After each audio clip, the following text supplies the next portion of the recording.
Redzi, un tad man tev pirmais jēdziens jāskaidro ir. Tā. Tas ir tā, ka cilvēks ir ļoti, ļoti satraucies un viņam pēdējā tāda... Izmisums, pēdējā cerība. Nē, tāda vēl viņš kustās vēl un raustās un... Agonija. Jā, pareizi. Nākošais. Nākošais. Aha, nākamo. Tā, jāmet tagad. Nē. Vienmēr pirmais, ja? Tu kaut ko ieelpo, kas slimēs, kāds dūms vai... Inhalēt. Jā, Inhalēt. tieši tā. Nākošais. Jā. Tā. Man augšā skapī karājās tur tāds ļoti drēbe tāda, ko sauc par... Albu. Ko tu nes uz ķīmisko tīrītāju. Žakete. Ne, viss vēl kopā. Uzvalks. Jā, uzvalks. Jā. Tā. Un tā, te kaut kur pie kamīnas, ko likt iekšā kurināt, bet viņš kaut kur sakrauts ir. Malkas kaudze. Nu, drusku savādāk vārdu. Čupa. Nē, ir vēl kaut kāds tāds labāks vārds. Strēķis. Nē, vēlreiz, beidzās. Malkas grēda. Grēda, literāri. Mums jaunībā tāda padoma nemaz nebija. Tagad ir pilna žurnāla, visu kaut ko, un mēs vienkārši tā esam ar visādiem puniem un kritieniem to visu paši mācījušies, un tā mums katram tā loma izveidojusies ne pēc kaut kādiem standartiem, ne pēc kādiem padomiem, bet pēc savām tādām dažādām, kuram ir kāda labāk dāvana. Mums jau tā visi brīnās sev, ka ritums mājās ir galvenais tehniskais darbinieks, kas mašīnu ved remontēt un pēk visādas tehniskas lietas un tā. Viņai tas tā labi padodās no bērnības, no agras bērnības. Viņa bija šādi ļoti tehniski apdāvināta un kāpēc, lai es tur jauktos pa vidu, kur viņai labāk izdodās. Tā. Un arī par ēdienu taisīšanu. Man to ļoti patikās no mazām bērnu dienām cept un vārīt. Tas man patika, un kā to arī man mamma daudz ļāva un arī pat veicināja.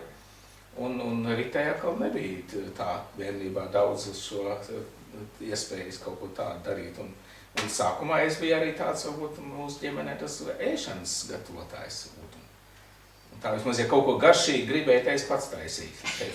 Un kādreiz tagad, kad viņai kaut kas labi izdodās, saka, tā kā es pats būtu taisījis.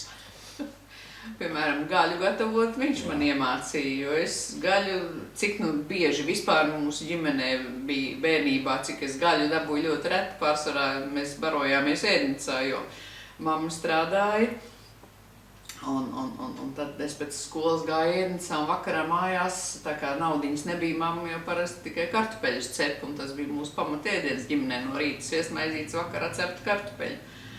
Un gaļa tas bija retums, un tad tā tika sacepta tā stipri, tā kā gandrīz kā pazoli. Kas tas tāds?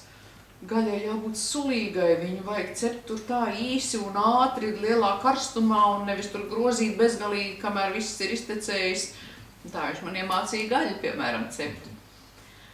Bet tā nav beigās jau es iemācījos, un pēc receptiem dažādām, pēc recepšu grāmatām man jau tīri labi, man liekas, arī man izdevās. Gregors skolā mācītājiem. Un arī tur tā stāstīt par dažādām lietām. Arī par mūsu dzīvi galvenokārt, jā, par to, kā laulība darbojas, kā mums, kas un tas par noslēpumu, kā mums tāda laimīga laulība tik ilgus gadus pastāvējuši, un tad visādus nieciņus kādreiz tu tur stāsti runā tai auditorijai, bet tas viss tika filmēts, un es tā padomāju, ja to būtībā var skatīties jebkurš, jo tas ir kaut kur droši vien ielikts, ko raizēties, ko cilvēki par mums domā vai ko cilvēki par mums runā. Vissvarīgākais ir, ko Dievs par mums domā. Ļoti labi to mācīja jaunībā, ka cieņa ir svarīga. Nevis, ka tu uzbļauj, bet ka tu ar cieņu izturies pret otru cilvēku. Arī tad, ja tev kaut kas nepatīk. Nevelti šīs te vēsturiski veidojušās attiecību normas ar lūdzu, paldies, piedod. tās izveido kaut kādus labus, pozitīvus rāmjus, un tie nemaz nav tik slikti tie rāmji, ka tu viņus ievēro. Nevis, ka tu vienkārši ņem, dod, nāc, ej. Bet, kad tu ievēro šīs te pieklājības normas ar lūdzu, paldies, un vai es varu tev lūgt, man palīdzēt šai lietā, vai tu varētu lūdzu, man traucē, kad tu, teiksim, tur, nu, es nezinu, slaveno tur zobpastu stūbiņu, par kuru mēs vēl joprojām ar smiekliem diskutējam, kā ir pareizi izspiežam zobpastu stūbiņu. Bet, ja ir kaut kas, kas otra kaut kādā rīcībā, mani kaut kā traucē vai tevi traucē, tad to tā ļoti uzmanīgi, ja tas tiešām ir nopietni, tad to otram līdz. Vislabāk, ka vispār to neteikt, ja tas nav nekas nopietns. Ja tas, jā, to es gribēju teikt, ja tas nav nekas svarīgs. Nu, lai ir. Nu, pieņem un panes to, kad otram tur ir tādi kaut kādi defektiņi. Krāsaināk dzīve no tā to tikai. Nu, es kādreiz to savu palīdzību esmu uzbāžusies nevietā. Tas bija tā atsauci uz vīriešu no Marsa, sievietes no Venēras. Tas bija viens no mūsu tādiem drusku rīvēšanās punktiem, ka tad, kad mēs dzīvojam Vācijā un viņš taisīja tur to izdevumu Pasauli un mēs, es biju atkal tur tas sagādnieks un organizators, kas veda viņu uz drukāšanu un atkal atpakaļ un iesaiņošanu un ko. Un tā kā es sāku tur palīdzēt ne tur, kur vajag, vai aicināt, ka ir laiks, tagad vajag taisīt, vai ka tur to vai šo, tad es jūtu, ka tā mana palīdzība nav vietā un nav nemaz īsti vajadzīga. Tā ka tas ir jāiemācās, ir jāsaprot šī te vīriešu un sievietes sadzīvošanas, saskares, sazobas punkti. Proti, ja ziniet, tas tā kā man patīk tā līdzība par sunu un kaķi. Suns, domādams, ka viņš izrāda draudzību, nāk astīti, vicinādams kaķim klāt, un kaķis to uzskata par uzbrukumu, jo kaķiem astes kustināšana ir uzbrukums un dusmu signāls. Tas ir tikai pārpratums, kāpēc suns ar kaķi nevar sadzīvot. Un tā kādreiz cilvēkiem arī gadās. Bet es nedomāju, ka sieviete nevarētu vai nedrīkstētu būt izglītot un inteliģenti un strādāt to darbu, kas viņai patīk vai nodarboties ar lietām, kas viņai interesē. Bet šī tā slavenā pašrealizācija, ka man vajag manu pašrealizāciju un ka man tur vīrs un bērni traucēs, tā ir tāda, es domāju, tomēr tāda pārspīlēta un pretdabīga domāšana. Jo mēs jau no dabas, Dievs mūs ir radījis atšķirīgus. Mans vīrs kāds bija pirms mācītāja, tāds viņš arī pēc mācītāja, kad viņš kļuva par mācītāju vai par bīskapu. Viņa būtībā nav daudz mainījies, izņemot to, ka tagad, teiksim, viņš bija arī tajās Loyolas rekolekcijās un viņš aizvien ikdienā aizvien vairāk ir Dieva vārdā iegremdēts un lūkšanās un arī personīgais lūkšanās, ka jo tuvāk cilvēks Dievam, jo viņš ir skaistāks, viņš ir jaukāks, mīļāks, kristīgāks. Nezinu, kāda teoretizēšana, ko tu varētu pateikt par šo lietu? Es arī domāju, ka tā nav nekādas sprediķes tev mājās nelasu. Varbūt kādreiz mēs kaut ko pārunājām, un no pašā sākumā es atceros, ka tas bija tāds labs laiks, kad es vēl tā mācījos tikai būt par mācītāju, jo toreiz Prāgā tas bija, ka tad tu man arī daudz palīdzēji, gan arī tos mans sprediķis tur lasīju un komentēju, un jā, bišķiņ tur kaut ko tā kā, kaut kāds uzsvarus palīdzēju salikt tā.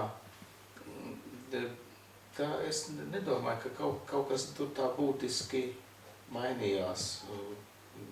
Tas, ka tagad es tagad esmu mācītājs, ja? Vai es tagad esmu bīskaps. Ja?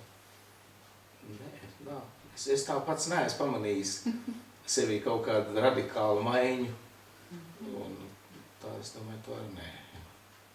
Nē, protams, sievietei, ja viņa precās un viņa precās ar mācītāju, viņai jāapzinās, ka tas nav parasts darbs, mācītāja darbs ir tāds ārkārtējs darbs, ka viņš tiešām arī var būt aizņemts ne tajos laikos, vai viņam var pēkšņi zvanīt un viņam ir jāskrien vai ko. Un tā ir viena lieta, ko tagad māca vecākie brāļi jaunākajiem, ko mums arī mūsu ārzemju tādi partneri, padomdevēji no citām baznīcām ir mācījuši. Mums bija tāds seminārs. Tās sievas, kas bija līdz, viņi arī principā tur šo te savu mācību programmu vīri ar sievām kopā. Kad tās sievas teica, ka man visu mūžu likās, ka manam vīram ir mīļākā. Jo tikko kāds piezvana vai kaut kas ir, viņš skrien. Viņš pamet visu, viņš pamet mani, viņš pamet bērnus, viņiem ir jāskrien, jo baznīca, draudz viņam ir pirmajā vietā. Un tas nedrīkst būt. Tā nav pareiza attieksme, to viņi no savas pieredzes un arī no Dieva vārda izejot teica.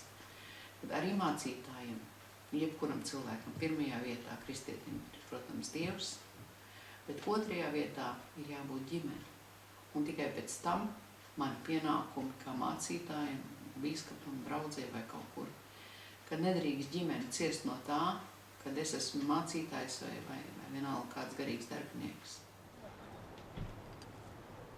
Krati viņu lietoju. Man viņš nepatīk. Man bija jaunībā rolīdīgs.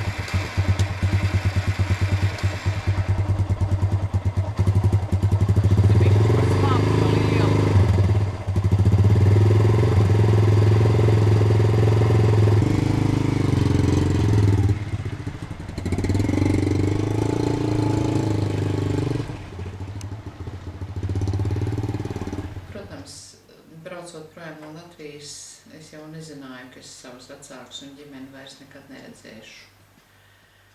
Tie draudi bija pamatoti, dažus gadus vēlāk tiešām daudz mūsu draugi lielajās kratīšanās tika apcietināti un notiesāti uz gariem gadiem. Mans tēvs šajā kratīšanā, kad viņam teica, ka viņš tiek apcietināts, ka viņu ņem līdzi uz čeku, tad viņš nomira. Sirds viņam vienkārši apstājās. Tas, protams, bija man tāds liels pārdzīvojums.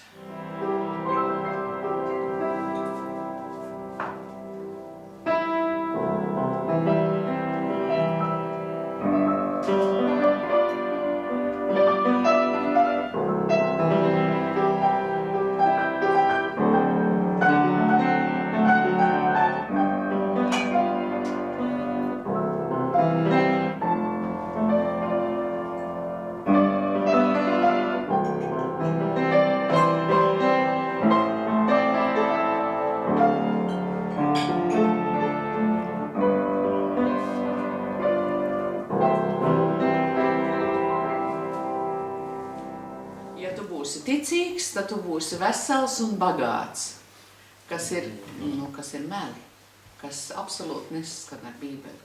Tas, ka mēs esam tādi Dieva lutekļi bijuši, ka mums tā viss ir labi pavērsies un mēs tagad tā sekmīgi un veiksmīgi esam atgriezušies Latvijā un varējuši arī par rietumos sapelnīto sakrāto naudiņu uzbūvēt māju, tas nav tā, kad Dievs to tā būtu apsolījis. Bērnības mums abiem diviem bija ļoti trūcīgas. Mēs esam lielā nabadzībā auguši kā viņš, kad tēvs bija Sibīrijā, tāpat arī es 3 bērnu ģimenē pēckara laika apstākļos. Jaunība tāpat nabadzība, visi studiju gadi. Tā kā mēs apprecējāmies, mums vispār nebija kur palikt, mums nebija pat istabiņas savas. Es biju pie mammas caurstaigājumā istabā un viņš pie savas ģimenes ar brāļiem caurstaigājumā istabā. Tā ka kāzu naktī sarunājām, ka brālis ielēd mūs savā necaurstaigājumā istabā. Tā kā, bet viss ir tā pavērsies par labu. Mums ir 3 bērni, 2 mūsu pašu puikas un mūsu pieņemtā meitiņa. Vecākais dēls ar sieviņu, abi dakteri, aizbrauc uz rezidentūru strādāt Vācijā. Un tā jau tuvojas tagad beigām, drīz viņi iegūs savu specialitāti un viņi cer un sapņo par atgriešanos Latvijā. Ir jau nopirkuši šeit zemīti, uz kuras varētu būvēt māju, tepat Rīgas tuvumā, un cer tomēr kaut kādā veidā atkal iesakņoties. Kaut gan viņi nekad, teiksim, mūsu dēls jau ir dzimis un audzis Vācijā, un viņš pat skolā gājis nekad nav Latvijā. Viņš gan Latvijā izstudēja medicīnu ar ļoti labām sekmēm, par ko es arī esmu kā mamma lepna, ka tā mūsu ģimenes latviešu valodu, un tas, ko viņš iemācījās, bija pietiekami, lai viņš varētu medicīnu pat studēt. Mūsu jaunākais dēls pastudēja, pamācījās Dānijā, multimediju zināšanas. Viņam arī ir šī te bagāža ar vairākām valodām. Šobrīd viņš strādā Gētes institūtā un domā par laulībām šoruden. Un mūsu jaunākā meitiņa, mūsu pieņemtā meitiņa, dzīvo šobrīd Berlīnē un strādā tur, domā arī par studijām, varbūt par audzinātāju, jo tas restaurātoru doma, kas viņai bija, tas nevar, jo Latvijā tajā mākslas un dizaina vidusskolā nemācīja fiziku un ķīmiju, un restaurātoram tas ir vajadzīgs izrādās, protams, loģiski. Tā ka viņi domā, varbūt viņi varētu būt par audzinātāju, tā kā arī ar mākslas novirzienu. Bet galvenais tas, ka tur uz viņu neviens neskatās, jo viņai bija grūti, viņas kautrīguma dēļ, ka uz viņu Latvijā skatās, jo Latvija vēl nav tik krāsaina un raibu, kā tas ir rietumu lielpilsētas. Tā. Te mūsu Jūlītes darbi. Ja man tādas kopija, tad ir labāk oriģināli. Tā dzīvā. Tūlīt būs tēja gatava. Viskastīte joprojām ir mūsu meitiņas skolas darbīši. Tas vēl no skolas laikiem pamatskolā keramikas pulciņā. Un klusums arī katra savu nozīmi ir un ar savu vēsturi. Dāvinājums. Jā, tas ir. Krūs no dažādām baznīcām. Gaiķu baznīcas gada diena, šī ir Bauskas baznīcas, tas ir Subaču un Rubeņa. Tā, man tā kaite, kas man piemetās, respektīvi, ko man atklāja pirms 2 gadiem, ir tāda, saucās mielo displastiskais sindroms. Un tas nozīmē to, ka manas kaulu smadzenes vairs neražo galvenokārt sarkanos asins ķermenīšus pietiekamā daudzumā un nobrieduma pakāpē un formās. Bet arī pārējās ir ķermenīši, ja jau tas kaulu smadzenes kārtīgi nestrādā, tad viņas iet grīstē arī pa citām līnijām. Un tai pievienojas otra diagnoze, kas ir refraktārā anēmija. Un es prasīju savam dēlam dakterim, ko tas nozīmē, lai viņš man izskaidro. Būtība ir tāda, ka tas nozīmē, tā ir neārstējama anēmija. Šī neārstējamā anēmija tiek ārstēta tādā veidā, nevis ārstēta, bet viņas sekas drusku mīkstinātas ar eritrocītu masas pārliešanu. Agrāk tas bija reizi mēnesī, jau tas ir reizi 2 nedēļās, ka man jāiet slimnīcā uz dažām dienām, kad man tiek pārlieti eritrocīti, donoru eritrocītu masa. 800 līdz pat litram vienā reizē. Tad ar šo dēvu es tad kāds pāris nedēļas atkal varu nodzīvot. Tad, kad tie eritrocīti pārlietie, viņiem jau nav tas dzīves ilgums tik ilgs kā paša radītajiem ķermeņi. Tie tomēr, nezinu kāpēc, bet viņi ir jau pusmūžā vai kā vecāki, viņi ātrāk arī iet bojā.